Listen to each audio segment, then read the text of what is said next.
viewers, welcome to the African News Update on Top Accolade News. The headlines: Tunisian presidential candidate Ayachi Zammel sentenced to 12 years. Kenya's integrity walk unites citizens to fight against corruption. DSTV announces price hike. Uganda launches Kira vehicle plant.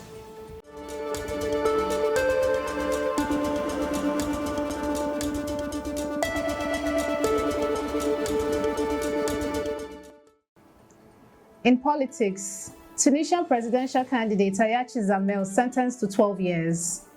Tunisian politician Ayachi Zammel, a candidate in the upcoming presidential election on October 6th, has been sentenced to 12 years in prison related to voter endorsements. His lawyer insists that despite this ruling, Zammel remains eligible to run. This latest sentence marks a third prison term for Zammel in just 2 weeks, following a 6-month sentence for document falsification and a prior 20-month term. Accused for breaking endorsement rules, Zammel faces a total of 37 separate prosecutions. Amidst these developments, Human Rights Watch has raised concerns about the integrity of the electoral process, citing potential bias from the Independent High Authority for Elections, which has excluded several candidates and recently amended laws that may undermine electoral fairness. Still in politics, Kenya's integrity walk unites citizens to fight against corruption. On the streets of Nairobi, the recent anti-corruption integrity walk brought together Kenyans from all walks of life, united in their fight for accountability and ethical leadership, as outlined in Chapter 6 of the Constitution. Amidst recent scandals like the Adani JKIA and Shift Health Fund controversies, citizens, especially Gen Z activists, harnessed the power of social media to demand change. The march saw vibrant displays of civic engagement, with participants chanting for justice while the crowd rallied.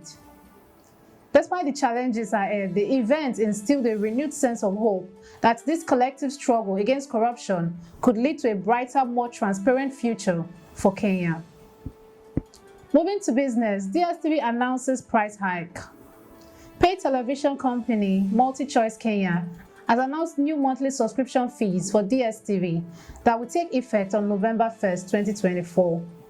This marks the fourth increase in 2 years, driven by rising business costs. Subscribers to the premium package will now pay 11,000 Kenyan shillings, up from 10,500 Kenyan shillings, while Compact Plus customers will see their fees rise from 6,500 Kenyan shillings to 6,800 Kenyan shillings.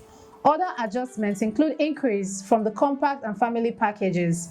MultiChoice Managing Director Mzola Miranda stated that the company remains committed to delivering value to customers despite the price hikes.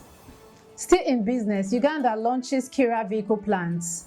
On October 7, 2024, Uganda will officially inaugurate the Kira vehicle plant (KVP) in Jinja, marking a significant milestone as the largest vehicle manufacturing facility in East Africa. Officiated by President Yoweri Museveni, this state-of-the-art plant underscores Uganda's commitment to sustainable industrialization and aligns with the nation's Vision 2040 goals. With an initial production capacity of 2,500 vehicles per year, scaling to 5,000, KVP aims to lead the eco-friendly vehicle production, enhancing local job creation and innovation. The facility, which spans 100 acres and employs over 200 staff, is projected to generate 14,000 direct and indirect jobs, positioning Uganda as a key player in Africa's automotive sector. The commissioning of KVP not only represents a leap towards modern manufacturing, but also a commitment to green technology, with initiatives already underway, including the installation of DC fast chargers to support electric mobility. As Uganda takes this bold step, the plant stands as a beacon of progress and sustainability in the continent's automotive revolution. You are watching the African News Update on Top Accolade News. Do stay with us. Still to come.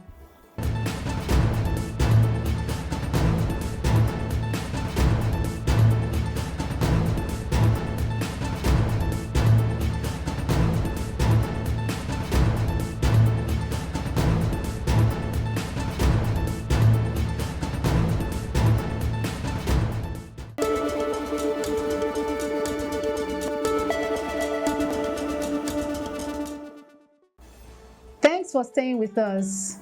In international relations, UN and EU launches €12.2 million program to support Sudanese refugees in Egypt. In a response to the influx of Sudanese refugees fleeing conflict, the UN Refugee Agency, in collaboration with the Egyptian government and the European Union, has launched a €12.2 million joint program to support around 1.2 million refugees and asylum seekers currently in Egypt. These initiatives aim to enhance essential services in health and education, focusing on vulnerable communities and their host populations. Egypt, which hosts over 9 million refugees and migrants, adopts a policy of integration rather than camp establishments, emphasizing the need for international cooperation to address the challenges posed by unprecedented displacements. With ongoing support from international partners, the program seeks to boost Egypt's capacity to provide vital services while addressing the strain on its resources, particularly in water consumption. Now in crime, community rallies against bail for accused murderers in Polokwane case. Outside the Polokwane Regional Court in Limpopo, various political parties and civil society organizations have gathered in a show of solidarity against bail for 3 men accused of murdering 2 women. Their decomposed bodies were discovered in Pixty last month, while a man with them suffered gunshot wounds. The accused faced charges of murder, attempted murder, and illegal possession of firearms, with one of them also charged with immigration acts. Molatelo Maladisa, chairperson of the Economic Freedom Fighters in the Capricorn region, expressed their determination for justice, stating that the community demands these alleged murderers remain behind bars, emphasizing the severity of their crimes as unprecedented in South Africa. In entertainment, BRICS Fashion Summit in Moscow to showcase African talent and foster global collaboration. The upcoming BRICS Fashion Summit in Moscow is set to be a landmark event with over 30 African countries, including South Africa, Ethiopia, and Nigeria, participating alongside delegations from emerging markets like China and India. Stephen Manzini, founder of Soweto Fashion Week, highlights the summit's significance as a historic platform for collaboration among emerging economies, potentially reshaping global fashion dynamics. During the event, South Africa brand will unveil its new collection at Moscow Fashion Week, showcasing innovative design roots in traditional African motifs. The summit will address critical topics such as the economic impact of fashion, cultural dialogue, and the importance of local brands in competitive global landscape, emphasizing the need for diversity and inclusion in the industry. Now in sports, FIFA imposes 6-month ban on Samuel Eto'o following disciplinary violation. Cameroonian soccer legend Samuel Eto'o has been landed a 6-month ban by FIFA from attending any national team games due to disciplinary violation stemming from an incident at the Under-20 Women's World Cup in Colombia on September 11th.